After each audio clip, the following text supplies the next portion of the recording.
Hello, my name is Ms. Flagg, and I'm going to be teaching the PWIM model to a second grade classroom. For prior knowledge, the students need to recall their information with word structure, syllables, letters, sounds, all of that to identify keywords. Then they must remember from last week when we went over the proper steps in observing a picture. And lastly, being able to take those words that they analyze from the picture and use them in sentences and to form a paragraph. All right, good morning, class. We are going to use the PWIM model to analyze a certain picture that I picked from one of your books in this classroom library. All right, I have a couple of learning targets that I want to discuss with you first because I want you guys to be able to understand why we're doing this lesson, and then it helps me at the end to assess whether or not those learning targets were achieved. All right, so the first one is being able to analyze a picture. I know that last week we went over the proper steps regarding how to look at a picture, and so I want you guys to be able to remember those steps and use them in this lesson. And then the second one is being able to identify keywords to describe the picture, and these are going to be known as the vocab words, as I refer to. And then lastly, being able to take those vocab words and form a sentence in a paragraph to describe the picture. And then lastly, after all that, we are going to come up with a title because it doesn't have a title, and I think that would be kind of a fun thing to do, is to kind of come up with a class title for this picture. All right, so you have notebooks that are in front of you. I want you to take those out, and we're going to use that so you can write down your keywords. First, I have this picture. It's of the ocean, and like I said, I took it from one of our ocean books in the class library. What I want you guys to do is to look at the picture itself. It's going to be on the board, so it's not going to go away. And I want you to come up with a few keywords regarding this picture. And I want you to take those words and I write them in your notebook. I'll give you about 2 minutes to do so, and then we'll come back as a class and talk about it. All right, let's see what you guys came up with.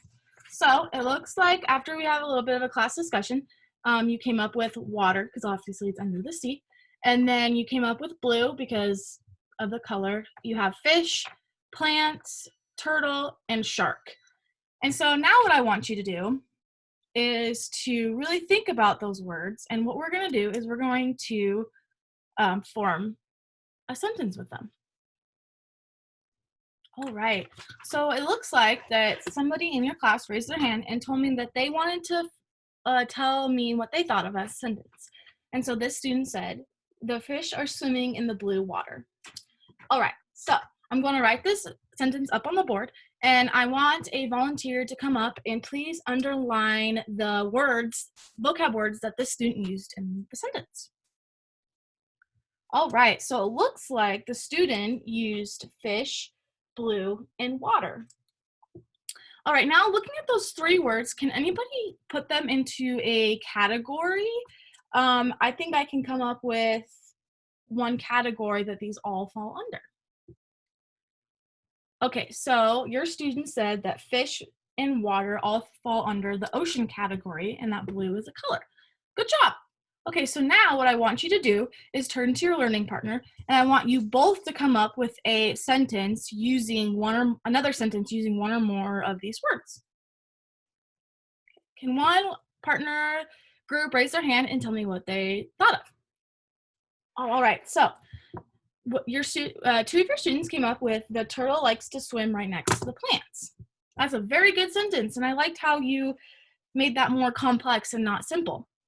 All right, so again, I'm going to write this on the board, and then I want a student to come up and underline the words, vocab words that the student used in the sentence. All right, so the student underlined turtle and plants. Now I want you to think, is that what we had listed on our picture right here? Well, it looks like it. We have turtle and plants. So good job. I really like how you guys are using a lot of your knowledge in forming these sentences. All right, so now what we're going to do is I want you in your notebook is to form a paragraph about the picture using these vocab words. It could be 4 or 5 sentences or 2 to 3. It doesn't have to be very complex, but I want you to really think about how you would describe this picture using the vocab words in a paragraph. And then I will ask one or two students to share what they have, and then we will come up with a paragraph as a class. All right, so a couple of your students shared a really great paragraph, and I thought that you guys did a really good job on using some of the vocab words, if not all of them. So now what I'm going to do is I'm going to erase the sentences that we have on the board, and we are going to come up with a paragraph from the class that describes the picture using all of the vocab words. So here we go. Wow, you guys came up with some great sentences. So let's read this out loud together. Oceans have blue water. Turtles, fish, and sharks live in the ocean. The fish like to swim in and out of the plants. Under the ocean is very colorful. You guys did a really good job on coming up with a paragraph that describes this picture. It seems like you guys learned a lot from us talking last week. So now let's have some fun and let's think of a title. Since this picture is not titled, let's think of some like 2 vocab words that we could use in a sentence as the title of this picture. All right, you guys had some great ideas. So it looks like what we named the title of this picture, we're going to call it Fish and Turtle Life Under the Sea. Now, you guys did a really great job on this lesson and being very interactive. Everyone participated. And it seems like you guys all understood the learning targets. You were able to analyze the picture and come up with key vocabulary words to describe it. And then you're also able to take those vocab words and form them into a sentence and write a descriptive paragraph regarding the picture. And we also had a little fun picking a title for this picture. All right, guys, you guys did a very good job today. Head out to recess.